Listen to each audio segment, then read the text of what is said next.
Today on an all-new Real Horse Rescues, everything you need to know to adopt a horse with Rerun Thoroughbred Adoptions' Lisa Molloy, a rescuer with a stellar reputation for matchmaking. I caught up with Lisa at Upstate Equine Medical Center, along with several adoptable horses. I'm Susan Kane. Stay with us. Real Horse Rescues will be back in a moment. Real Horse Rescues is underwritten by the Unbridled Thoroughbred Foundation and brought to you through the generous support of Andrew Ellsbury, a certified journeyman farrier serving horses throughout the Northeast since 1976. Friends, if you've dreamed of a thoroughbred to call your own, get your notepads out.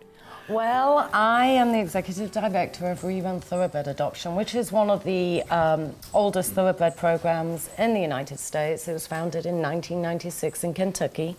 We now have 3 locations in Virginia, Maryland, and Saratoga, New York. And here we are today in Saratoga after our annual fundraiser. And we take horses in usually directly from training or following surgery for rehab. And I think what makes our policy unique is that we do not require people to give donations in order for us to accept the horses. We take each horse in on an individual basis and look at,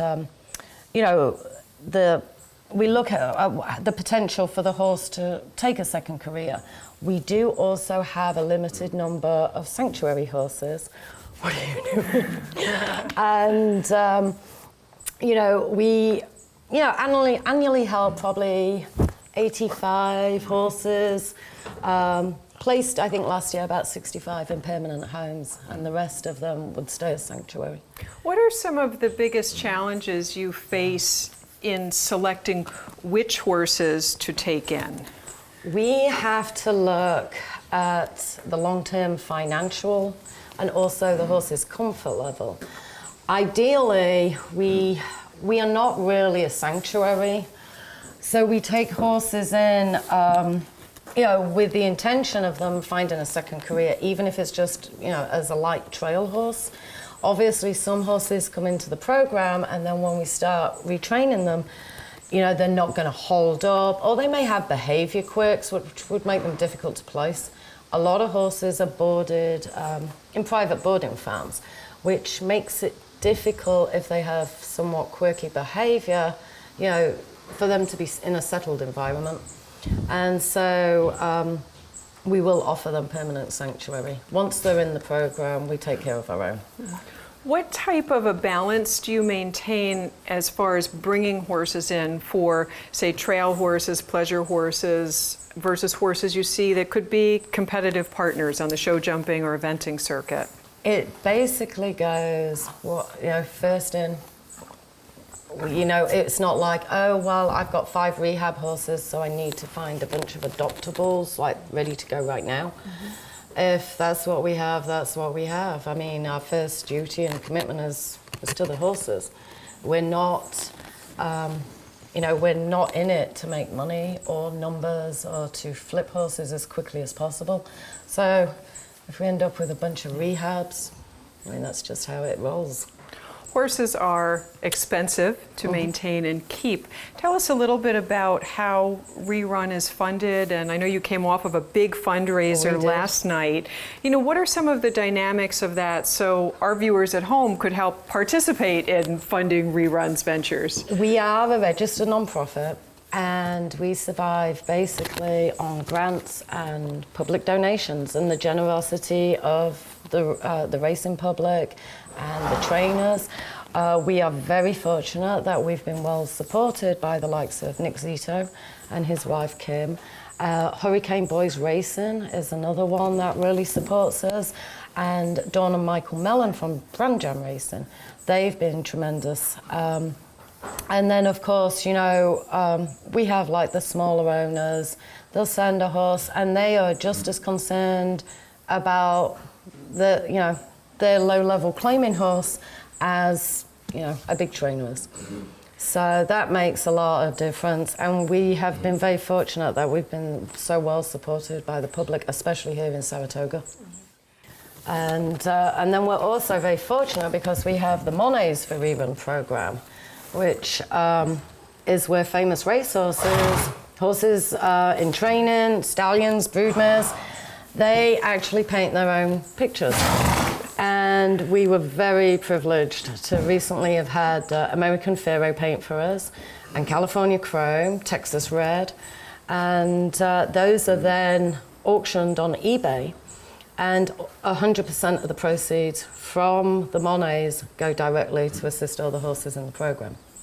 So for those horses that we take in that are not supported by their owners or trainers, the money from the Mollys is actually what provides for those horses. How do you personally balance what you know goes on at the racetrack that really lames and maims a lot of thoroughbreds for the rest of their natural lifespan? How do you not let that rob you of the joy of what you do? Because it's a real juxtaposition personally. Yeah, I think having also worked in other equine sports, such as polo, I think you have good and bad in everything. People are people, and it doesn't matter if it's racing, polo, show jumping. You're going to have elements that are less than desirable. But I think mainly for us to do what we need to do and to be successful, we kind of try to stay out of the politics of it, and we just focus purely on getting them where they need to be, and hopefully into good permanent homes. What is the average time that you have a horse in your care that becomes available for adoption, from intake to finding a forever home? Typically, the big young sound horses, we get a lot of really nice horses from Nick Zito. Those horses, I can find homes for them in under a week. People are banging down the door, texting me at midnight, I saw the horse, I want the horse, I want the horse. So typically, it's no mean feat to find a really big, nice, sound thoroughbred at home. And obviously all our homes are pre-approved, and we update and monitor everybody. But it depends on the circumstance. I've got horses that I've had. Is that good? I've got horses, that have, need 6 to 8 months rehab. I would say the average would probably be about 60 days. How do you find your adopters deal with, say, an old injury from the racetrack that typically a veterinarian would turn them down from passing a soundness exam? It's like Facebook myths. I've heard everything from pin fire is caused by studded boots to make them run faster. Oh, that's a good one. I haven't heard yet. Yes. And so a lot of it is education. Mm-hmm. And so, we allow them full access to the vet records. We allow them to speak to the vet. They're also able to vet the horse. But as I have several of my own, I kept horses nobody else would adopt. And like I explained to him, mine's got this, I've got one that's got this, I'm showing this one. And you have to make sure that A, they're educated, and B, they're realistic. Mm-hmm. Because they'll see a picture of a horse and they're falling, especially a grey. I want the grey, I want the grey. And then,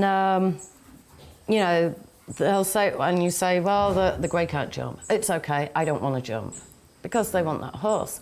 But after 2 or 3 months, when all their friends are jumping and going to shows, it's going to change. And so I always tell people, you've got to be realistic going into this, and it's a commitment. And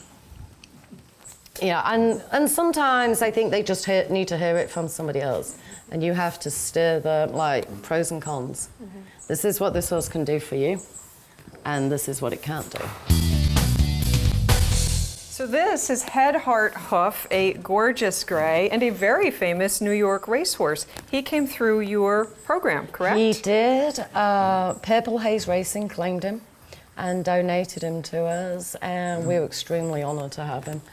He's been a huge crowd favorite. A lot of people have followed him, and he's already adopted. He actually boards at our Saratoga facility. So one of the boarders at the farm, she was there during his arrival and his transition, and she saw him every day. So she had a lot more interaction. It wasn't like she just saw the picture.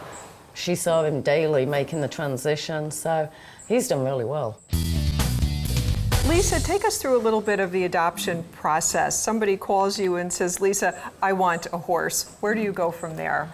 Well, I have a conversation with them about exactly what they're looking for. And if they tell me, oh, well, I just want a horse for my little kid to plod around in the backyard, I explain this isn't something that would probably work for them. And I usually direct them to other local rescues that deal more like in stock horses, quarter horses, that kind of thing. Something that's got a few more miles on them. And they're also equally as in need of a home as what ours are. They then have to fill out an application form, which is 4 pages long. They have to submit photos and everything. And then I have a team of volunteers that process all the applications. We do reference checks. And once they're approved, we then schedule an appointment for them to come out. What have some of your best adoptions been, or best pairings? One of them that is very exciting at the moment, we had one of Nick Zito's horses called Navajo Kalo. And he was kind of famous around the track because he had such unusual pink and black markings on his muzzle. And he was adopted by a lady called Pat Dale. And typically Pat Dale only dealt in very upper level potential horses. And she ended up actually adopting 3 horses from us. And Colleen Rutledge, who is a 4-star rider, has been training Navajo, and he's going to the Retired Racehorse Project Makeover Challenge. So we're very excited to have a 4-star international rider on one of our horses. And then we also have a young lady called Mackenzie that adopted Shalala, which was a Hurricane Boys racing owned mare. And Mackenzie is ranked in the top 3 young riders in the nation. And she has done a phenomenal job with that mare. And so hopefully she's going to be the next upper level horse. And then, I'm always really fond of horses and the stories that come back from ones that were particularly difficult and that we invested a lot of time and money in. I have one horse called Gold Score, and Gold Score, he sold for $565,000. And he had, dropped down, and he was running at Philly Park. And after his last race, he finished 4th, and as they were pulling up, he fell, and he flipped, and he was vanned off, and it was recommended that he be euthanized. And I ended up taking him. We spent close to 9 months rehabbing him. And when he got off the truck, his legs were skinned down, he had scabs in his nose, his top of his head where he'd gone. And anyway, he is adopted to an older lady. And she said to me, every day I walk in that barn, it doesn't matter what's happened in my day or what's going on in my life, I see that horse and everything is right with the world. And that for me just makes it all worth it. And he's got a home for life, and he's not required to do any more than he's physically capable, and they love him. Once an adopter is approved by Rerun, is there an adoption fee, and what is the follow-up shortly thereafter the horse moves to their facility? The fee ranges from waived, if it's just going to be a light trail horse, up to around $2,500 for something with upper level potential. And we also take it on a case-by-case basis. We have some people that have repeatedly adopted from us and have done exceptionally well with the horses. And so in those cases, I would rather forego the adoption fee because I know the horses are going to be safe, they've got a long-term home, and these people are capable of taking care of them. Once they're adopted and the contract is signed, we hold them under contract for a year. However, the horse can be returned to Rerun throughout the duration of its life. We will always take the horse back, no questions asked. Some of the horses that have somewhat limited injuries, I may adopt out with a lifetime contract, which means that we retain ownership for the rest of its life. Therefore, the only option is to return the horse back to me. I find those horses are more likely to be at risk of, falling through the cracks. So this way, we keep a tab on them. And then we follow up 3 months, 6 months, and 12 months before we let them out of the contract. If at any time we feel that there are issues need to be addressed, we go over it with the adopters. If you're having issues, like with the feet, what is it that you're doing that varies from what we did? If you're suddenly presented with these issues that we never saw, and we try to work through it, and 9 times out of 10, it's usually very easily rectified. Provided the 3 updates are satisfactory, we'll then release the horse out of contract, but they have to notify us if the horse should change hands so we can continue to monitor them. So, when we're lucky, we have a bunch of volunteers that do that for us, because that then means more money stays with the horses. So, we're very lucky that we have such supportive people. And that's the beauty of Facebook as well, because a lot of the times I already know what those horses are doing before we ever see updates, because people are like, hey, here's my horse laying down, here's me at a show, here's the horse. So we already are able to, see what they're doing. So it's really a win-win situation for someone who would like to have a horse. They have an option to return it if circumstances don't work out, and it also frees up a stall for you to bring another one in. You have quite a few horses here for adoption. They look absolutely fabulous. There's a myth that thoroughbreds are hard to keep and they're thin and they're crazy, and I'm looking at 8 or 9 horses here that are fat and bulky and healthy, and they're at North Country Horses. They're at North Country Horses, just outside of Saratoga. And we've had tremendous support from the local community, which was evident last night at the fundraiser. But I've never had trouble keeping weight on them. And I'm still here after all these years, so I don't think they can be that crazy. Will you show us some of your adoptable horses? This is Peanuts and Popcorn, and he recently retired. He's just been gelded, and he won about $4,000. And he's a little guy, hence the name Peanut. And he's making the transition from the track, and I think he's a fun horse. What do you think his best use and potential would be? I think he would be good for all lower level activities. I don't see him going to Hickstead or Rolex, but he would certainly be useful for someone that wanted to do lower level showing. Obviously, because he's just been gelded, he's still a little mouthy. So, and this is what I mean about explaining to people what they're actually getting into.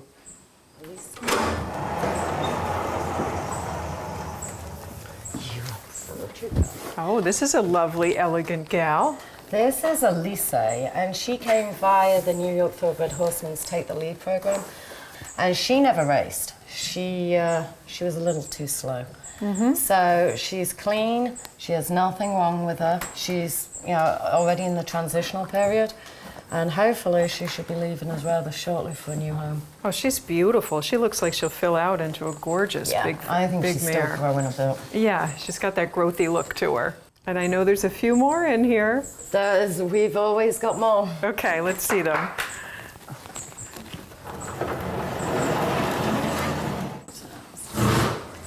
This is another young horse that came from the New York Thoroughbred Horsemen Association's Take the Lead program. And this is My Terms. And coincidentally, he actually belonged to one of our big supporters, Dawn and Michael Mellon, Brand Jam Racing. And he required a little bit of time off. And he had some arthritic changes, nothing too major. So he's just been hanging out with us, and following another vet evaluation, he should be getting ready to go back into work very shortly. Very sweet. Mm-hmm. Don't go anywhere. Don't go anywhere.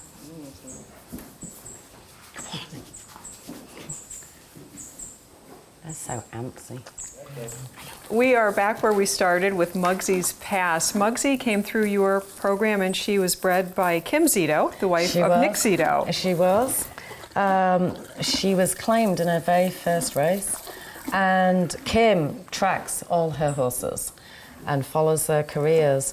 And we saw that Muggsy wasn't doing too great, and she had taken a fall on the track. And so we made multiple attempts to purchase her privately. And in the end, the trainer contacted us, and he was like, you can have her back. So she's been with us, and it was touch and go for a little bit. We had to work through some issues, a lot of it stemming from the actual fall on the track. And she got awfully lucky because the vet that was working on her actually decided to adopt her. And so she's kind of got it made in the shade now. Well, she is a big, beautiful, solid girl. You had mentioned retiring horses before they become too injured to have a second career. Many trainers, as you and I both know, will just ship their horses out the back door to slaughter and don't even give them a chance to go through a program like Rerun. In your frontline work, is there anything we can do to facilitate a change in their behavior? I think attitudes are changing, and I think there's a lot more public awareness, and I think there's a lot more awareness with the trainers and owners. And I think things like the Thoroughbred Aftercare Alliance, where they are making it a joint responsibility, that everybody come together and everybody stand up for these horses. I think that's having a tremendous impact as well. I think one of the things that we were lacking in the past is there was no cohesive plan. It was like, you're not allowed to ship your horses out. You have to find your horses somewhere to go. This is your problem. Now, as an industry, I think there is so much more awareness. And I think things like American Pharaoh, engaging the public as well, can only be helpful for all of them. And I mean, I've always been very fortunate with the people that I've dealt with, that the horses are their number one priority. Have you found that as thoroughbreds have received more publicity in the show ring of late, and in general, that you are getting more phone calls? Yes, we have had some do exceptionally well. One horse that I had, Sea Kid, which was also a Zito horse, he just sold for many, many thousands of dollars and is actively competing on the A circuit in Florida. And it was so bizarre. I was riding a horse in the arena, my phone rings, the girl that worked for me answers the phone. And it was some random woman. And she said, I need to talk to Lisa Molloy. She used to have a horse called Sea Kid. So they give me the phone, and I'm like, what's wrong with him? And she went, I want to know if that horse is really a thoroughbred. And I said, what do you mean? And she went, well, the girl that owns the horse and is showing the horse said that that horse is a thoroughbred, and we don't believe he's a thoroughbred. And he's cleaning up down here. And she went, well, is he tattooed? I said, yes, he's tattooed, and he ran. And I got him straight from the track, and I know exactly where he came from. And she went, yeah, well, we couldn't decide if he was really a thoroughbred. And I said, go flip his lip. His tattoo's right there. So, I mean, they're making a tremendous impact. But I think one of the things I think people need to, for me personally, what I would like to see more focus on, as I had said earlier, it's no mean feat to take a big, pretty, sound horse with no injuries and flip it and find it a home. And day by day, every time I go on Facebook, there are new people with new programs, and they're whirling them in whirling them out. There is no safety net for the horses, and there's no like buyer protection for the people taking these horses. They're not getting all the records. They're paying overinflated prices. And, you know, there is, like with ours, if the horse doesn't fit you, or the horse goes lame, or this or that, we'll always take the horse back. You just sank $15,000 into a horse, and it's not going to work. And those are the horses most likely to show up in auctions. And I found, especially over the past 2 or 3 years, the majority of horses that we have found in bad situations, you know, and gone in to assist with, have actually come through private homes, not directly from racing. So they've transitioned from racing, usually from a for-profit flipper, and to a private home, supposedly a show home. The horse is too much for them, or they can't cope with its behavior, they can't ride well enough, and then they offload the horse. And people will be like, oh, there's all these racehorses at New Holland, they've come from racing.